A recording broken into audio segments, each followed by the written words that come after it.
Welcome to this episode of Living Simpler. Today I'm with Erin Trier, and I'm really excited because Erin and I have so many similarities in our philosophies. And a lot of times when you talk to someone in the functional health space, their philosophy came because there were issues in their health or their family's health or something, and they didn't feel like they were heard and they didn't feel like they were cared for in the way that they felt they should have been. Yeah. So, Erin, welcome. I'm so glad you're here. I want you to tell me how you got into functional health. Amy, thank you so much for the opportunity to just have this conversation today. I am just a huge believer in normalizing conversations around health, especially for women, especially as we get into kind of the midlife health season. We've lived some of our life, our health has evolved over time, and we have a lot of knowledge, right? We have a lot of wisdom, we have a lot of knowledge, we have a lot of experience, and just being able to be in a forum like this and share together is such a gift. So thank you for having me. As far as my journey with getting into functional health, it started more for me, but it also has been part of our family story and my son's story, which I'll talk about a little bit. But long story short, for me, I've always been active. I've always had a passion for health. I grew up an athlete, was active most of my young adulthood life. And, as I stepped into motherhood, things just started to shift, right? I'm a mom of four, and with every pregnancy, like the postpartum journey was different for me every single time. And so I found myself really having to recalibrate on, how do I take care of me? How do I prioritize my needs? What does that even look like? And how do I make sure that I'm really filling my cup so I can pour back into my family? And, in the beginning of my motherhood journey, a lot of what I was doing worked, right? I was getting to the gym when I could, or I was working out at home. I was eating clean or healthy enough. And I saw results. I felt good. I felt energized. And I was able to get to a place of really feeling like myself over the first couple pregnancies. And then as I got older, right, I got kind of into my mid 30s, late 30s, my third baby, my fourth baby, I started to really experience this shift where what I was once doing didn't really work anymore. And it was a very alarming experience for me because I really do care deeply about health. I really believe it is the thing that powers everything that we can do in our day to day, from our work to our relationships to everything. And so prioritizing it has always been a big passion of mine, and something that I've really tried to prioritize, for every season of my life in different capacities. And so for things to start to go backwards and for things to not work anymore was really challenging. It was defeating beyond words. It was debilitating for a lot of different reasons. And I didn't really know where to turn. I had the knowledge on basic fitness, right? Moving my body, making sure I'm eating healthy, making sure I'm trying to manage my stress and sleep. And I had a lot of the foundational knowledge, but I really felt like there was this piece missing. Like my body was rapidly going in the opposite direction. I had really intense symptoms start to crop up more and more, specifically after my fourth pregnancy. And mentally and emotionally, I struggled the most, right? Like really debilitating anxiety, really low lows. When I talk about this season of my life and in my story, I describe it as I was walking around with a weighted blanket and I didn't know why, right? Like I had no energy. I had very low motivation, and it just felt like who I was and what I had always known of myself to show up in my life was not there anymore. It was like I was just bled dry and I didn't really know why. And so that was really when I decided, you know what? I need to expand my knowledge. I need to figure out, like, what are the missing components to my wellness and how my health is evolving that I don't yet understand.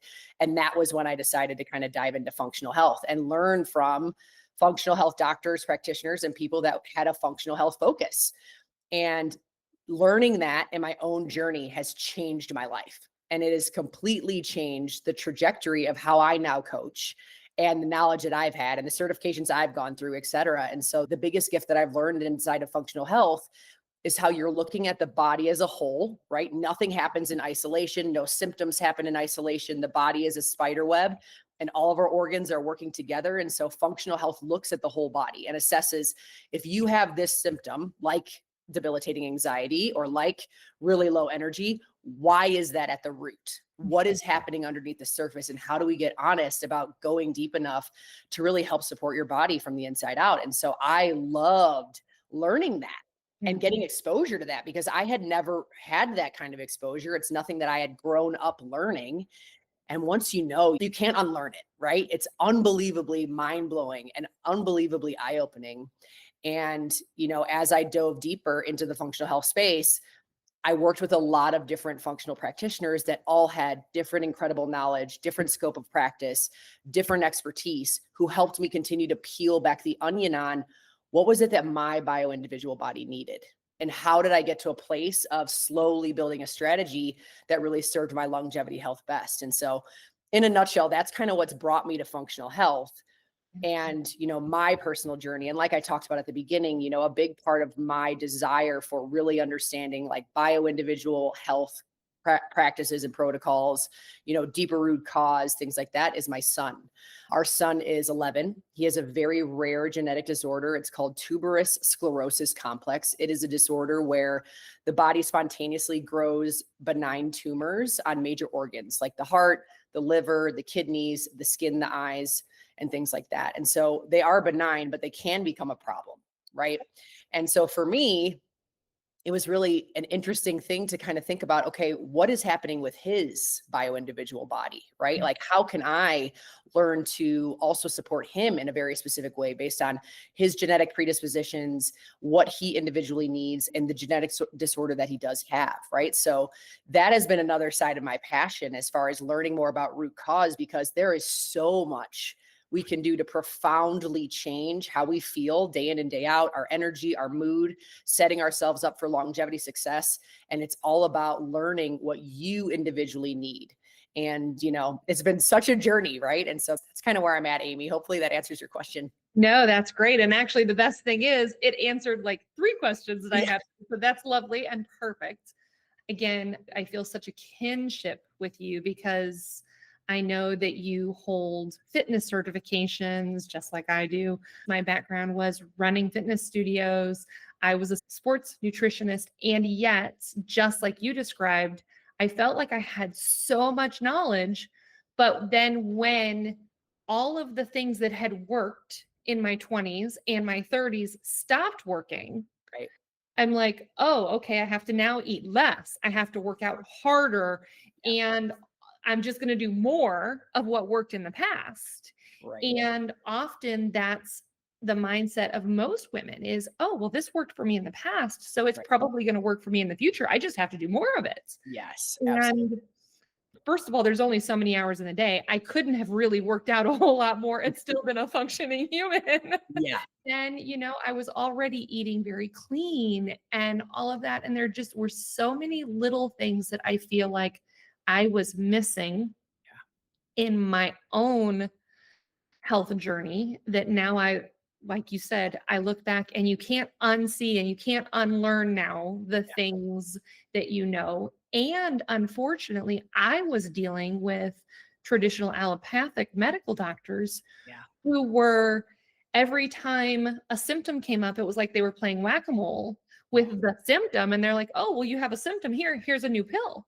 And literally, I had a shoebox of that was just full of prescriptions. And every time I had a new symptom, they're like, here, well, now that's a side effect of this other pill. So we need to give you another pill for that symptom. And yeah. I'm like, this is crazy. I'm a healthy weight. I eat healthy. I work out. All of these things, there has got to be something deeper going on here. Right. And so you're talking about bioindividuality. And I love this conversation so much because it's not something that is typically being discussed Yes. in our typical medical doctor appointments. You walk in, you say, I have a symptom, and they're like, I have a pill. Yep. Totally fine until it isn't. Right. So tell me, because we're very much in alignment on this, what does bioindividuality mean to you, and how do you work with your clients to ensure that we're getting to their root cause and working with them to build protocols that work for them and follow up to ensure that it's still working or Right. that we're tweaking? So tell me a little bit more about that in your practice. Yeah, you hit the nail on the head when you talked about just kind of how our system is set up. And one of the things I like to talk about a lot in my coaching work, but also with my clients or just in everyday conversation really, is how our healthcare system overall is set up to be reactive. Like you said, you come in with a symptom, you come in with an issue, here's the quick band-aid, and we're going to look at it in isolation. And that at the end of the day is not a proactive mindset. It's not longevity focused, and it's not enough to really go deeper, which is what you really need, you know? And so for me, when I think of bioindividuality and I think about how I coach my clients and how I talk about this concept inside of my work, it's really about understanding your uniqueness, right? So physiologically, every single one of us is different, right? We have different genetic predispositions. We have different lifestyles. We have different stress factors. We have different habits and routines. Every single one of us has a different makeup that's happening in our environment, but also physiologically. And so when we're thinking about health, I like to look at the whole picture, right? It's not just fitness. It's not just nutrition. It's all of these other buckets, right? How are things relationally in your life? How are things spiritually in your life? How are things in your environment, from, you know, the stress you're managing to the products you use and so much more, right? All of these factors play a role in how you bio-individually need a plan. So Mm. I always am looking at like this whole picture of health and assessing things in a bigger view. But beyond that, like the way that I really help support women specifically is by using targeted data and figuring out, okay, what are your unique imbalances? What are your unique deficiencies? We're not just going to be continuing on with random supplementation purchases based on what people share online, right? We're going to use targeted information based on your physiology. And then we build a bio-individual plan from there. And when we do that, it really targets in a very efficient way what your body needs. And this is, again, knowledge I didn't have. You know, when I first started coaching, which was over a decade ago, now about 12 years ago, I started in a network marketing model that was focused a lot on one size fits all strategies, right? Like, here's the program, here are the few supplements you should take, here's how you follow it from A to Z, and here's how you need to execute, rather than building the plan into your life, right? And I've learned this firsthand, like the true deep rooted difference between a one size fits all strategy and getting highly personalized and bio individual. And so for me, again, it's really about helping clients understand that we're done guessing, right? We're done like throwing spaghetti at the wall, seeing what sticks. We're done with the old school mentalities and the narratives of we just need to eat less and work out harder and everything's going to work out for our health, like leasing all that, right? We're letting go of it because it doesn't serve us. And instead, we're moving into this headspace of what do I need, right? And how do I figure that out on a physiological level through targeted data? But then how do I build a plan that feels manageable and sustainable based on where I'm currently at in my life? And that's one of the most valuable things I do with my clients is really assess, like, where are you right now in your life? What feels like something you can commit to? Because if you can't commit to it, then you're not going to feel successful, right? And so that is what I want to continue to meet women on when I'm educating about this idea of bio-individuality is the plan should fit you, not the other way around. You shouldn't take a plan and try to adopt it into your life. And if it feels chaotic, then you don't feel successful. Like, that's not healthy. That doesn't feel good. So we have to kind of get into that reversed headspace and figure out, how do we craft the plan to you in a way that feels good? Yeah. There are just so many things that you said there that I want to kind of circle back to. So, number one is I think that we live in a time nowadays that with our phones, with social media, we have so much information coming up. Yes. And we have all of these influencers or people that maybe do work with a network marketing company. And I have no problem with network marketing companies. There's actually a couple of them that I use a lot of their products and love them tremendously. But I think it's so important to discuss the fact that there's information overload, Mhm. and what works for you in this bio-individuality may not work for me. Right. And going online and just watching all of the reels scroll through your social media, and you're like, oh, well, I should use this supplement, or oh, no, I should add this supplement in. And then you open up your supplement cabinet and you're literally taking 30 to 40 supplements a day. You're spending hundreds of dollars a month. You don't know when to take them together because this supplement interacts weirdly with this supplement and they don't bind well or they don't absorb well Right. and all of this. So I just think it's so important that we do, again, talk about looking at labs, looking at data to help work with that individual client to find the best solution for them. And I think one of the challenges that we deal with in the functional health space is that clients often think, well, I'm going to just go to my doctor and run all my labs and Yes. they'll do it for me.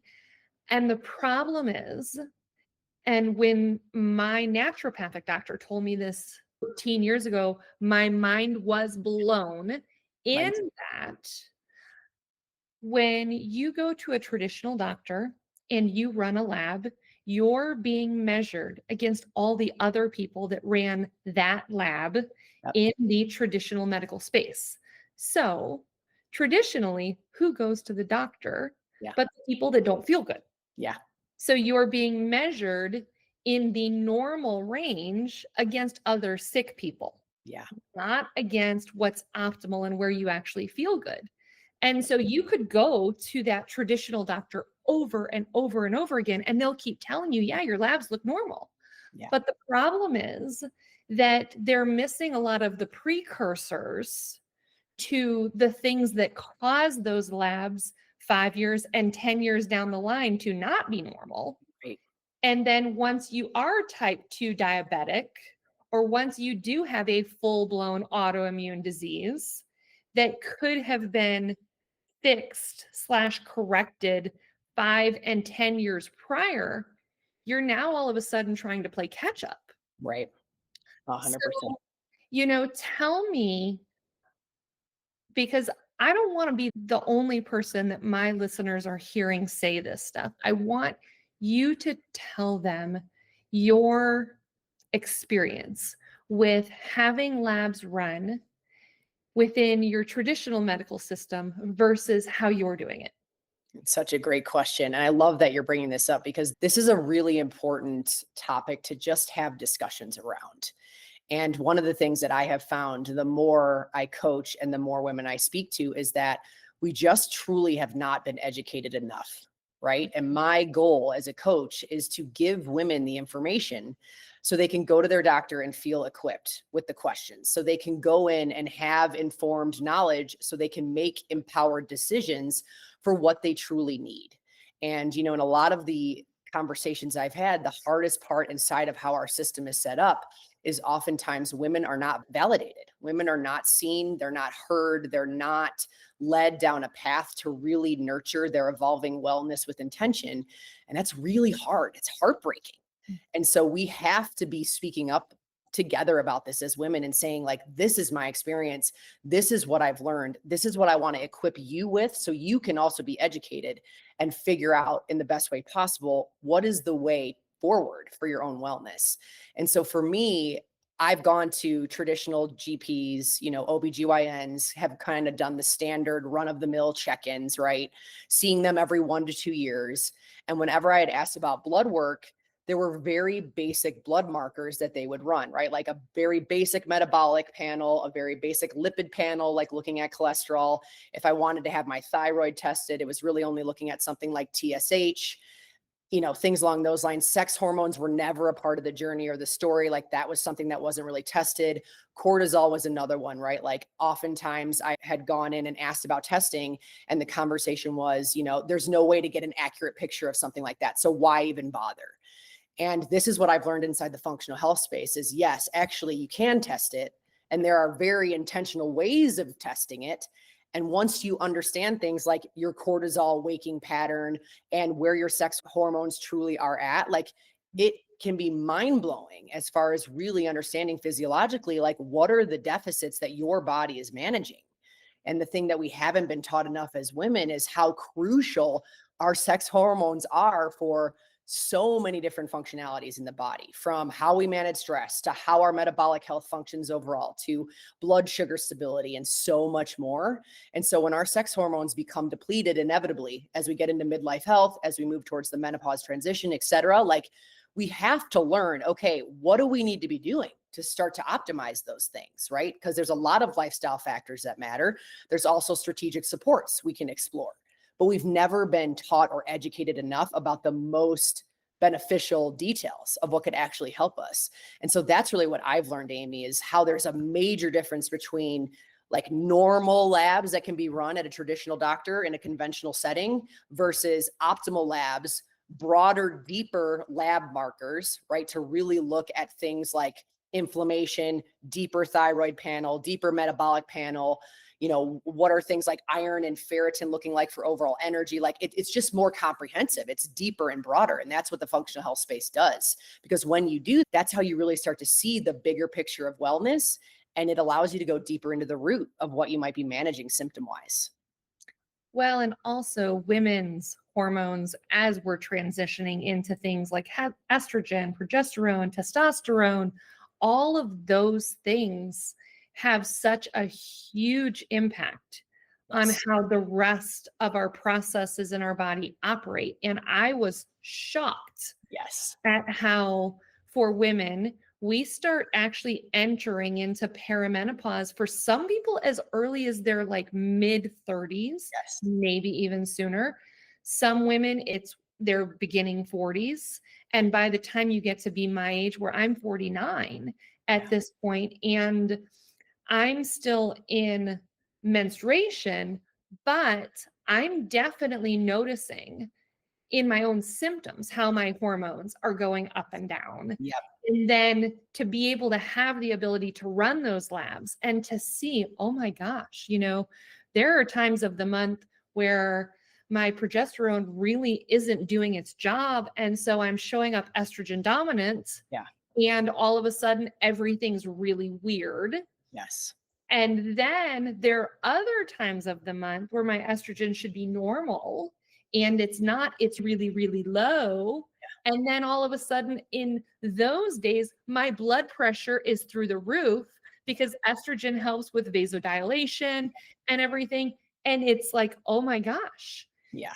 whereas I went to a cardiologist for a year and a half and they never once ran my hormones. Right.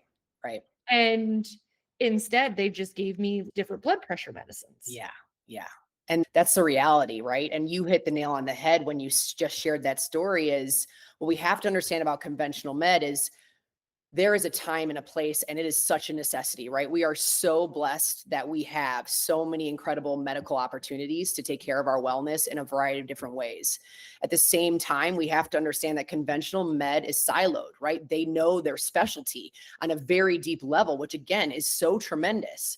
But when you're thinking about whole health and you're trying to understand symptoms on a deeper level into the root, it's really important to think about like, okay, how can I look at this from a spider web view, kind of like I talked about, because every organ and every system is working together very intricately inside the body.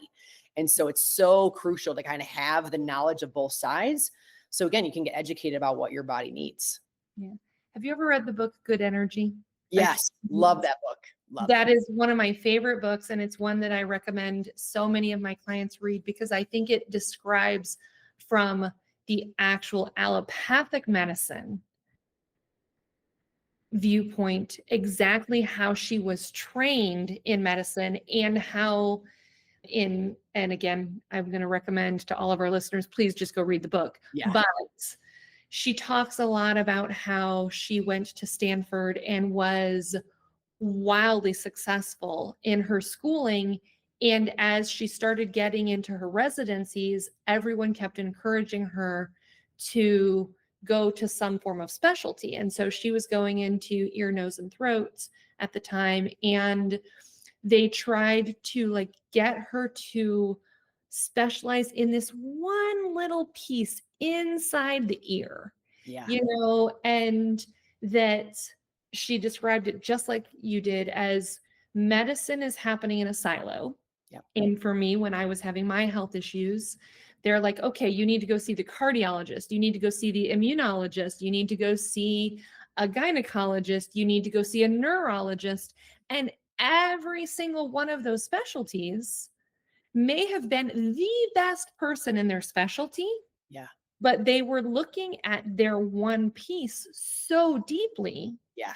that they were, again, missing the one big piece that was going to affect all of it. Right. And, we wonder as women why we're so frustrated and why we're tired. And I don't remember who it was, that might be Sarah Gottfried, that was talking about when she did her own journey into menopause. And she is a doctor, an OBGYN, and she's talking about how when she went in and was doing her residency, a doctor passed a patient off to her and said, "Oh, we have another WW." And she's like, "Well, what's a WW?"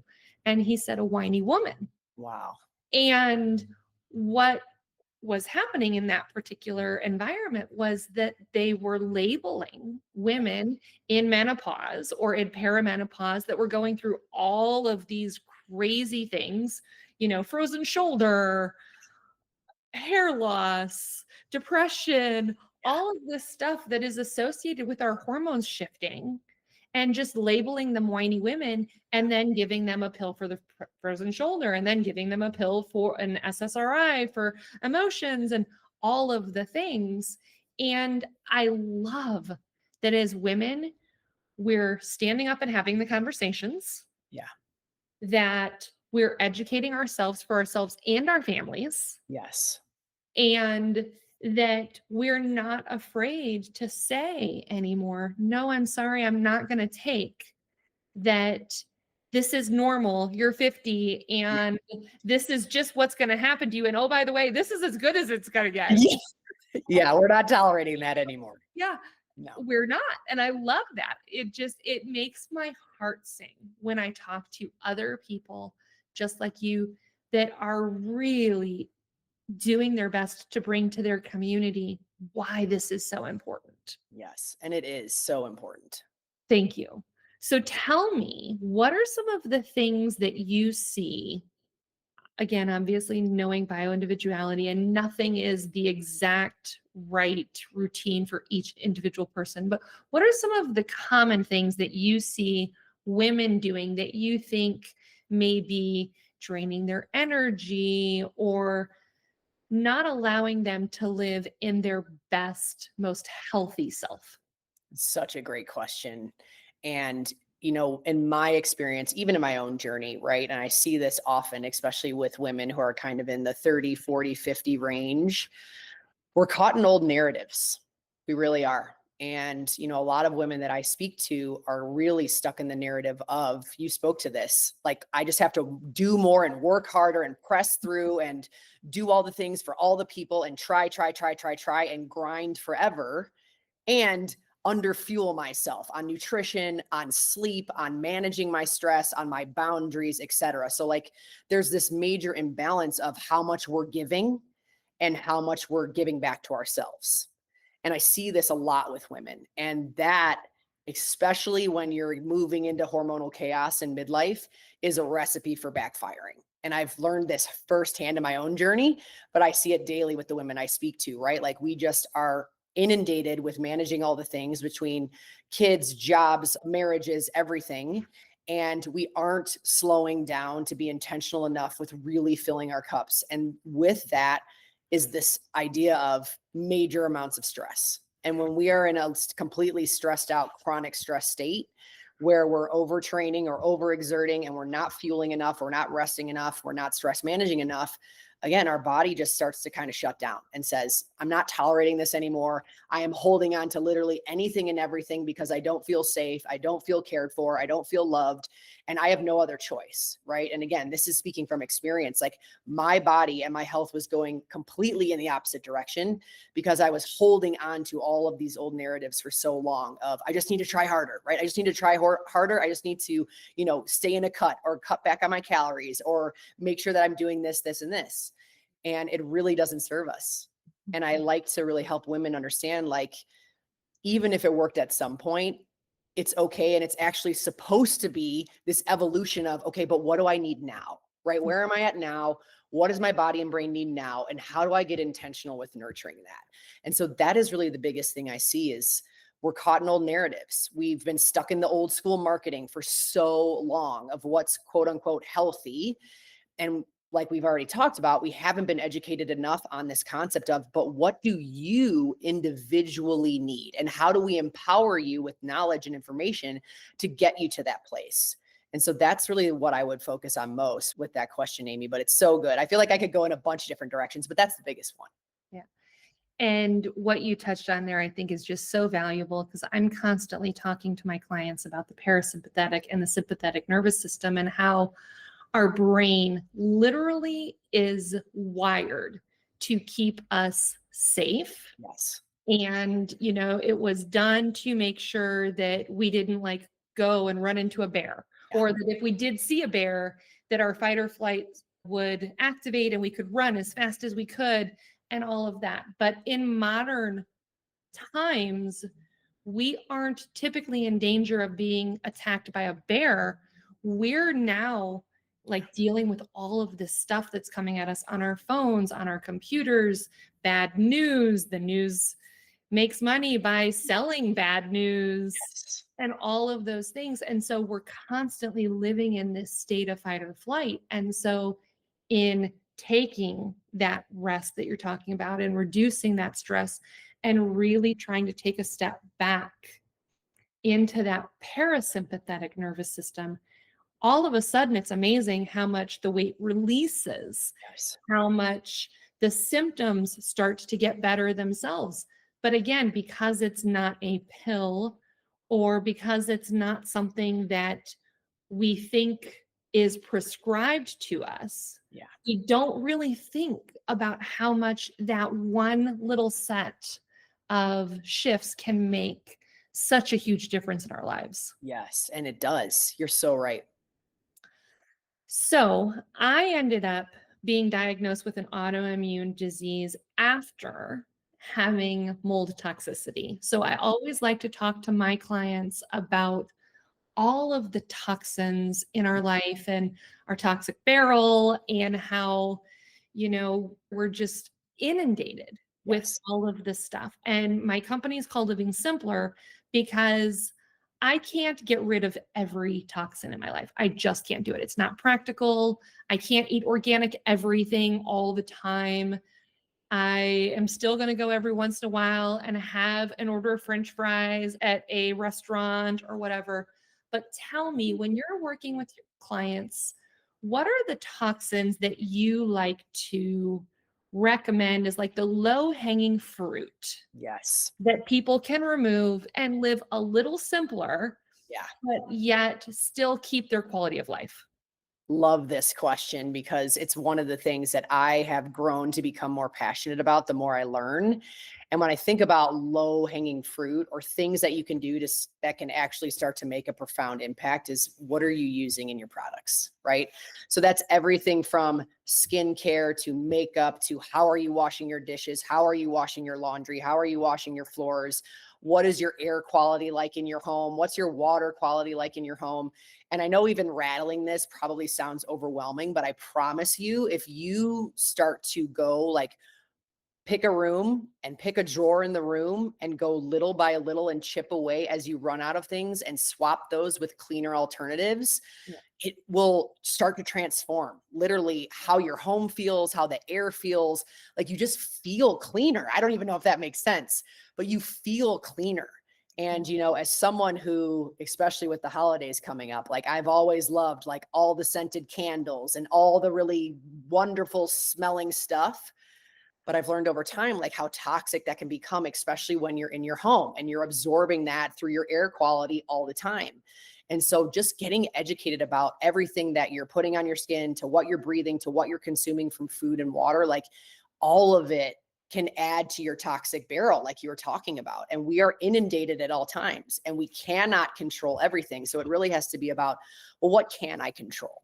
And the best thing now, especially in more of the clean living spaces, there are more and more amazing options and so many awesome like female owned businesses and entrepreneurs that are diving deep into how do we clean up our foods? How do we clean up our products?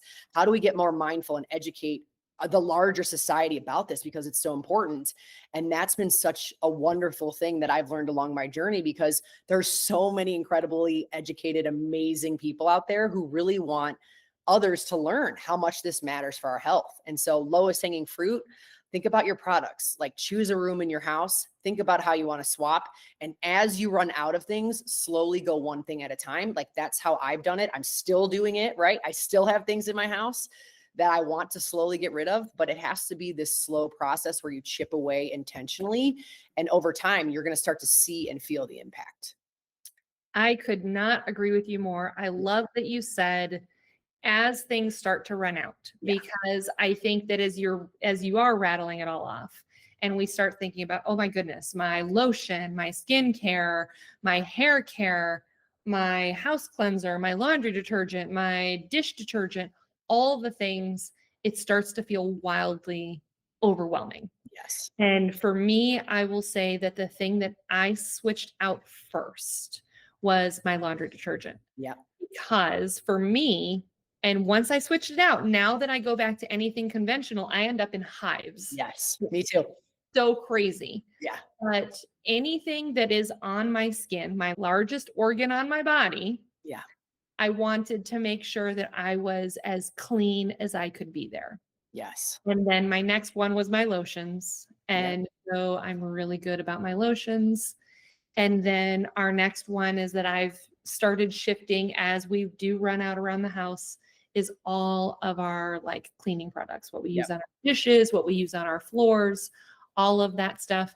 And it's funny because we participated in an event recently where we were handing out cleaning products to families on behalf of an organization. And we walked in and my husband's like, oh my goodness, it smells so clean and I have a headache. Yeah.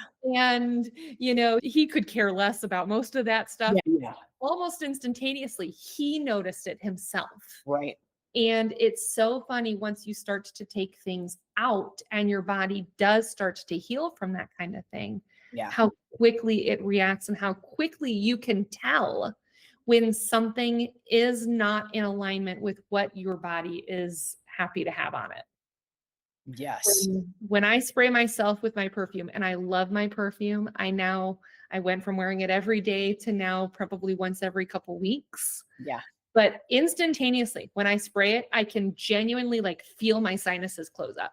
Yeah. And I'm like, oh my goodness, this is so bad, but I Wild. love it so much. What am I going to I know, it's wild. And I love that you bring up this topic, Amy, because I'm a mom of four, right? I have two daughters. And, one of the things that I'm also passionate about as a coach is like the ripple effect of how this is going to change, hopefully, how our kids are going to grow up, right? The things that they're exposed to, and what can we equip them with? What can we help them learn? And what knowledge can we pass on? And, my oldest daughter is 14. And she's getting into that pubescent stage. And, there's a lot of things that are going to affect her hormone health. And one of those things is products, right? There are products in our environment that have endocrine disrupting chemicals. And when we are pouring that all over our body, all over our hair, we're inhaling it, et cetera, it really does change like how our sinuses feel, and so much more. And so it's just getting educated and slowly chipping away and figuring out like what can you do to kind of clean up your environment to just help support your body the best you can from the inside out. Awesome. Well, I will tell you, you and I could probably sit here and geek out on this for hours and hours on end. Yes. I am so appreciative of you for what you're bringing to our world, to our women who are making the decisions for their families and who are educating the next generation. So hopefully they'll be healthier than we are in our own lives. So where can our audience find you? So I am most active on Instagram. My Instagram handle is Erin K. Trier. And then you can also look me up on my website, which is erintrier.com. I have my podcast listed up there alongside a blog and some information that I share about different kind of coaching programs that I offer. But above all, like I love to connect with other people to hear their story and how I could potentially support you or point you in the direction of making some changes, of learning about functional health, of figuring out like cleaner brands or swaps. Like I'm an open book, so please reach out anytime. Love that. And we will make sure that all that is in the show notes and everything too. Erin, thank you. This was a joy, and I would love to keep in touch. I think that we will be fast friends. Yes, we will. Thank you so much for the opportunity, Amy. So grateful for you. Thanks, Erin. You too.